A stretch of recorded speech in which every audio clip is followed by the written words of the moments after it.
Hello everyone. Now we are going to discuss the third concept of RFM concept, where we are going to talk about the its first component, which is recency. As the name is indicating, recency means how recently our customers purchased. So this particular parameter is able to identify the customer based on their frequency of buying, and not only just frequency of buying, how much active they are in their buying. So every company is very much interested in knowing that who are their customer who are still buying their product. So maybe a customer could be frequent, but right now he has stopped buying the product. So recency helps the company to know how much who are their customers, and when he bought the product last time. So with this, again, we will go back to our sheet where the same amount of information is given, where customer name is given, customer ID is given, order amount is there, and order date is given. So you can see one date I have written on one side of the column. So this is the date from which I want to compare that. Let's say from today I want to see that what was the last purchase made by a customer. So since my data is little old, so I may, if I want to change it, I can change it to, let's say, 15th of October. You can take any date, but you should keep it in the mind that this date from which you are comparing should be after the order date, because in that case otherwise it will be little difficult for us to find out, because the recency thing will not be able to understand. One more thing you have to understand, that this format should be in the this particular column should be in the date format. So to check it, you just go to, you select this column and you go to this tab where general is written, and there you can format, you can choose the date format,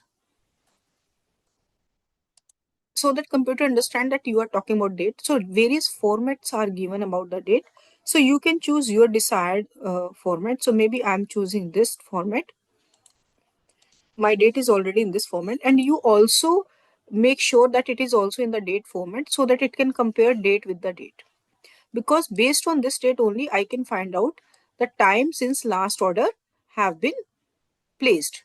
So I will make a new column named time since last order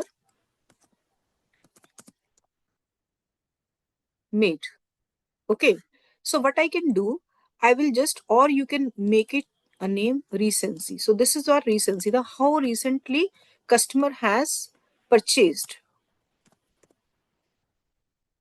So what we can do, it's a simple function, simple statistics function, equal to bracket start. Since I want to compare this date from the order date, what I'll do, I'll just select it. So this is on the I1 cell, minus, I have to compare this date.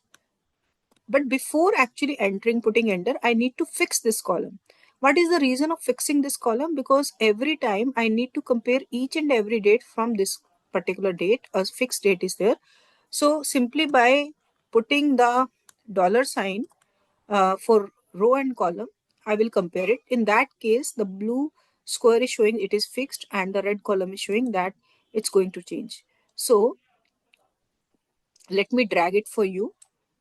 And you can see that if we compare it from 15th October, so Ram made a purchase, one purchase on 12th June, which is 125 days from 15th October now that he has made. But one thing is that it's still not readable, because Ram has made multiple entries and I have not sorted this particular thing as per Ram. So there are several ways to do that. I can simply use the filter function and I can take it out. But there is another way also, using pivot table. So we are going to use that. So let's see how we can do it using a pivot table. So again, I'll select the data. So again, rather you can either you choose the data before selecting pivot, or you can choose the pivot table and then you can give the data. So one and the same thing. Now I want the result in the existing worksheet, so you can compare it parallelly. And they are asking location, so I am giving this location that start from here, and I'm just pressing OK. So again they are asking, again that gray folder is there, gray panel is there. So again, like previous two videos, customer name will come on the customer because this is the basis. Now the moment I put customer name, it gives me the name, unique names in the list. And then since I am interested in order date, so what I want to know, I want the most recently he has purchased. So the order date should be this thing.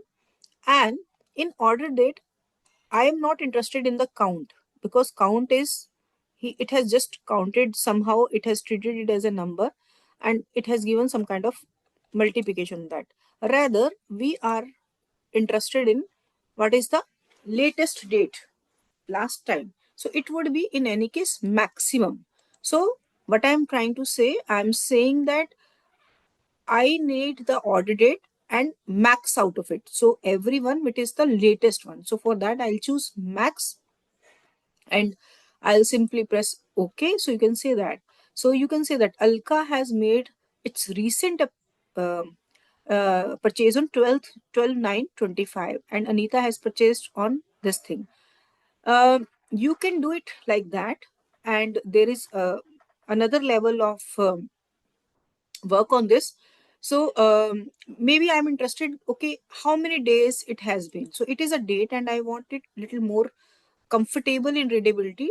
So how many days since she has purchased or everyone has purchased. So I'll take this thing and I'll take it days since last purchase. Again, days since last purchased, in that case I am looking for the minimum function. So what I will do, this is sum of, by default it is taking sum, but I don't want the sum. So what you need to do, you just scroll it down, because this value thing accepts more than one field. So you just go to value field. Here I am looking for days of since last purchase. By default it is saying sum of, but note I am interested in minimum of. And OK and OK. So what you will find, it has taken sum also. So maybe I have to delete this thing from the table, or either you can take it from here and you can again copy paste it and then you can delete it. It is not a big deal. And you can copy this thing here. So let me read this table for you. So what I'm trying to tell is, here is that what I'm trying to say, that this is the customer name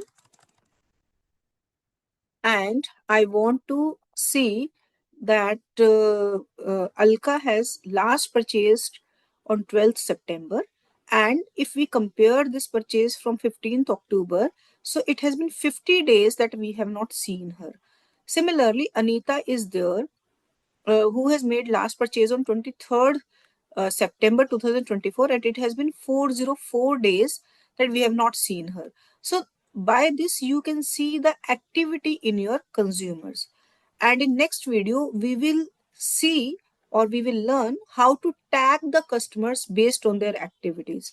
So for this video I am stopping it here, and you can see that based on recency we have just calculated the days, and then we have used pivot table function to make this transaction equal. You can take it to any other sheet or into the Word. You can take this table and you can further process the thing.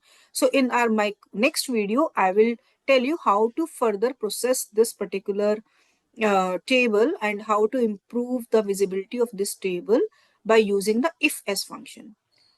Thank you so much for watching the video.